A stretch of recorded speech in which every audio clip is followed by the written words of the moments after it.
Hello and welcome to another climate-related conversation here on The Real News. I'm your host, Aman Azhar. And my guest today is Patricia Colinga, a Quechua leader from Sarayaku, situated in Ecuador's Amazon. I will be asking her about the recent oil spills in the Ecuador, which has contaminated a large part of Amazonian waters, which are a source of water as well as livelihoods for the indigenous people of the Ecuadorian Amazon. We also have with us Kevin Koenig, Climate and Energy Director for the Amazon Watch, to assist with translation and making this interview possible. Thank you to both of you for being with us. Gracias por estar con nosotros. Thank you. Now, Patty, could you tell us a little bit about the recent oil spills, which I believe is very damaging, and how it has impacted the lives of the native people of the Ecuadorian Amazon? Gracias. Okay. Yes, thank you for having me here. What we've seen over the last several months, mostly due to climate change, has been a series of floods. Tremendous rain that has been happening in the Ecuadorian Amazon, and it's affected the waterways, the rivers, and the basins of the Andes and the Amazon. Basically, what has happened is those rivers have swelled and created massive erosion along the Napo River.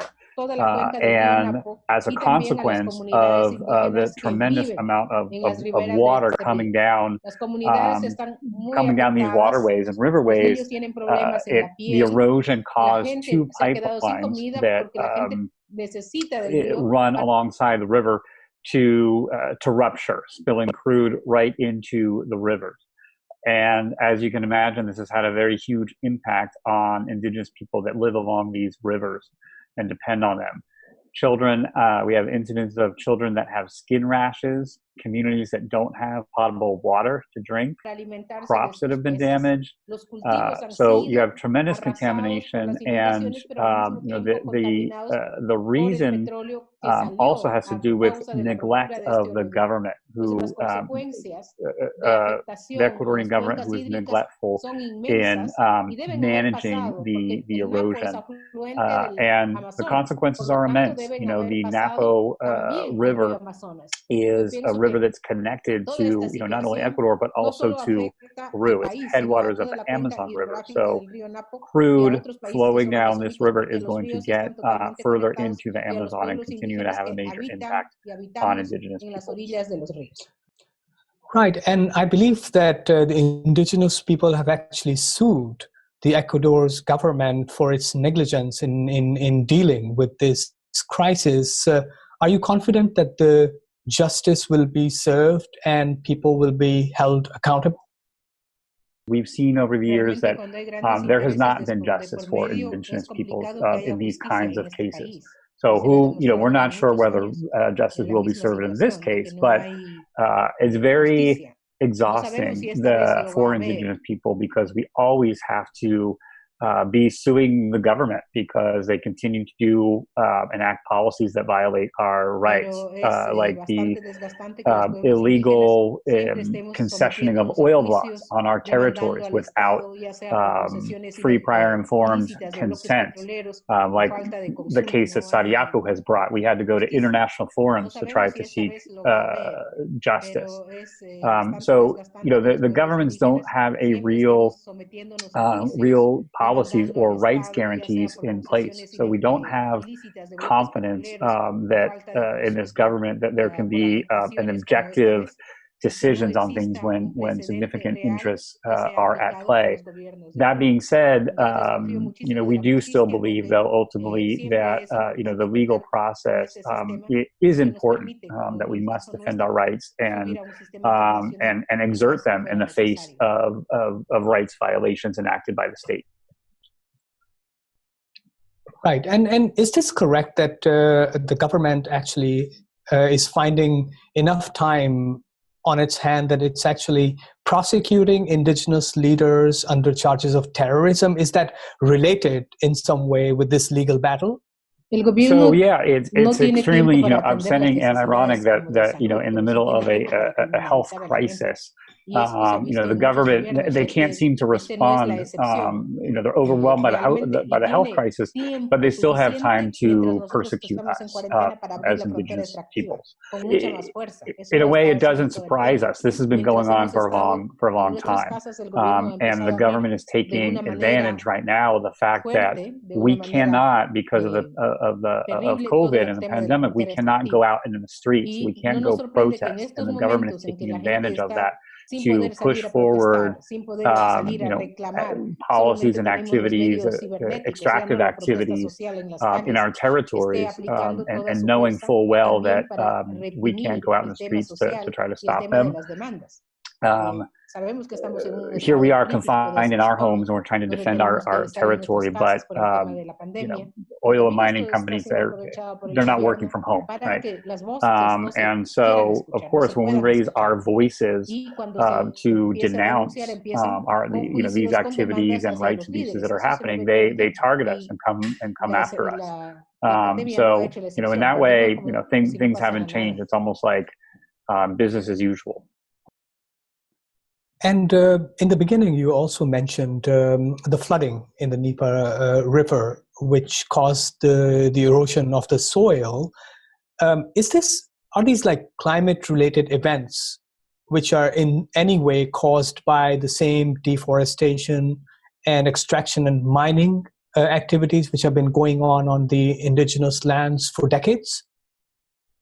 Absolutely. I very much believe and know that this is related to climate change. We've had 5 severe floods just in the river basin of the community where Sariaku is, the Bobanasa River. And these floods wiped out houses, crops, infrastructure like bridges.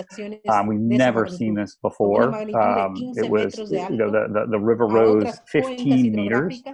So it was devastating, wiped out whole communities. We've seen these kinds of floods happening now in other river basins as well around the Ecuadorian Amazon. Right now, the road between Quito and the highlands and the Amazon is closed because of heavy rains. There was a report the other day that snow or hail has been falling in nearby towns, the town of Ambato. So I'm very surprised and disturbed that the government is not connecting this extreme weather and climate change phenomena with the extractive industry. We're seeing deforestation happening related to oil mining, but also to illegal and legal logging. Right now, what we're seeing is, of all kinds of tropical hardwood, but particularly right now, balsa wood, which is being extracted and cut and being shipped to China. And there seems to be an overwhelming evidence now that the excessive drilling for oils and minerals is pushing the Amazon towards a tipping point, kind of a catastrophe, and which can lead to more pandemics and climate-related emergencies.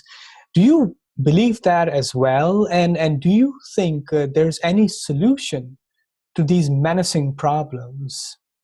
What we've been saying, we've been warning about this situation for many, many years. We've been warning, our elders have been warning, what will happen if we don't respect nature. And this has been ignored. We continue to see unfettered extraction of oil and gas, despite what we know, the climate consequences of that. But our elders have long warned of the consequences when we destroy nature, and that will bring this extreme weather, creates more pandemics, that sort of chaos, right? That will ensue if we can't live in balance with nature. And we need to make, we need to see a change and force a change from decision makers, right? And that's governments, it's companies, it's investors that are backing this type of unsustainable resource extraction. That has taken us to a point of no return. So we are working, inside of Yaku. We are working and doing everything that we can in our, on our local level, in our communities, in our forests and territory to stop destruction. We're doing everything to keep deforestation from happening in our territories, keep companies out, protect our living forests. But we need support. We need sort of the other side of the equation, the side of society and the world that is that's consuming these products and is justifying the destruction of humanity and ecosystems. We need that. We need a strong alliance. We need that other side of society and the world to come and join us. This is a moment to return, to leave, to relearn how we live together with nature. We can do that. We are the change. We can make it happen. We can work and live in a way that respects nature, and we need to get back to that in respecting nature, respecting the earth, all sources of life, as well what we call the living forest. Right, and I can't help but ask you that Ecuador is also hit hard by COVID-19. Could you tell us a little bit about what is the situation on the ground? How are you meeting your needs, like the medical needs, the livelihoods, food, and the sanitation, for example? Yes, right now in Ecuador, I would say that certainly indigenous peoples at this point are the most affected by this virus. But it's not only COVID. Part of what we're grappling with is how COVID is exacerbating other crises. We're living through multiple crises and emergencies all happening at once. As I mentioned before, so it's COVID, but then we also have dealing with a situation of the floods, the wiped out houses and crops, food source for folks, and then obviously an oil spill on top of that. If it was only a pandemic, it would be much easier to deal with. But we also we've seen outbreaks because of a lot of the flooding, etc. Other diseases out here, right? Dengue, for example. So we feel like we're living in an apocalypse right now. The government has no resources, not only nothing for us, but nothing for the rest of the country. Meanwhile, on TV, we continue to see cases of egregious corruption that are happening during this time. So there's really a total absence of the state. There's no medical attention for indigenous people. We're getting by and living by support from our allies, nonprofit organizations, volunteers, groups like Amazon Watch, and things like crowdfunding. We've had to organize to survive. But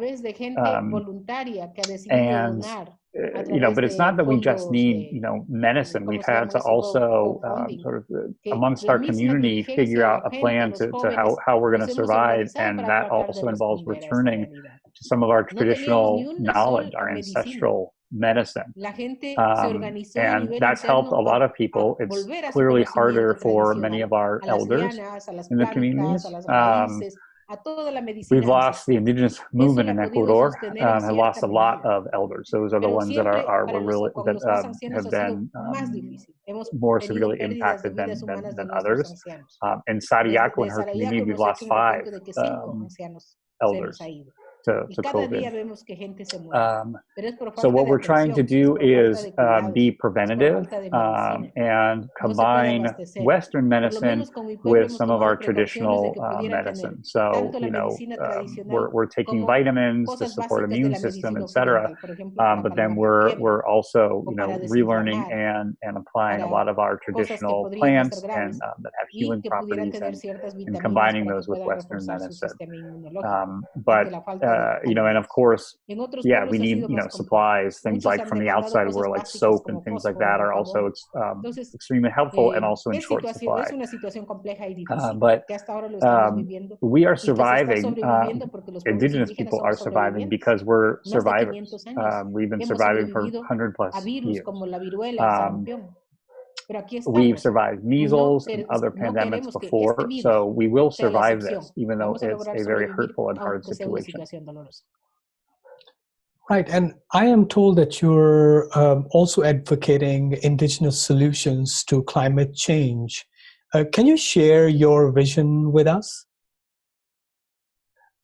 Sure, I can share some of that. We, as Indigenous people, we always want to be and are part of the solution. And we have a proposal that we've launched publicly out into the world, and we are hoping that the world will join us and understand it. And it's not necessarily going after climate change explicitly, but what it is about is how we, it does have an influence on climate change because it is about helping the planet continue to live. And it's called Kausaksacha, which is called living forest. And it's basically about, our tradition and belief that a forest is a living being, and raising conscious that nature is a living being. And also is subject to rights. That nature has its own rights, and considering nature as a living, breathing being helps us protect it. So to continue, our proposal, is basically a call to humanity, and for there to sort of be a relearning about how humanity relates to nature, that we come from nature, and that nature cannot just be a subject to exploitation, but is actually something that is essential and part of all of our daily lives. And that there are spaces, particularly, certain areas, certain ecosystems like the Amazon that are vital for the balance of our planet and should not be touched and should be off limits to any type of resource extraction. Clearly, what we're talking about and calling for is a really profound change, right? This is not what's being talked about at the COPs, the UNFCCC climate conferences, where they're trying to, improve a flawed system. We're talking about a bigger system change, right? A change in how we're applying, social sciences, political science. It's a different way of relating, and we need to have this kind of bigger view and realize that everything is connected, and that we are not divided by countries and borders and continents. Everything we are all connected. And that there are also, the reality is that the Earth is losing its balance and heading towards destruction. So we need to have almost a rebirth about how we're viewing the planet and the role of humanity. Right, and I think towards the end of my conversation, I would just like to ask you that all the climate goals, like phasing out of the fossil fuels in next 30 years, as has been agreed by different treaties, do you think that is the kind of a time that this planet has in terms of what is going on today? And do you think, is there anything that people living in the cities can learn from the indigenous people's way of life? Do we think we have enough time? No, there's not enough time. Unfortunately, governments are not efficient. They don't make decisions in a quick way. We're seeing decisions being made with a lot of ego, right? A lot of ego and not a lot of respect for nature. these people, these governments, decision makers, they don't get to choose over our lives. We need them to be acting like the emergency that it is. And we're not actually asking a lot. We need governments to take action in countries to simply stop activities that are contaminating us.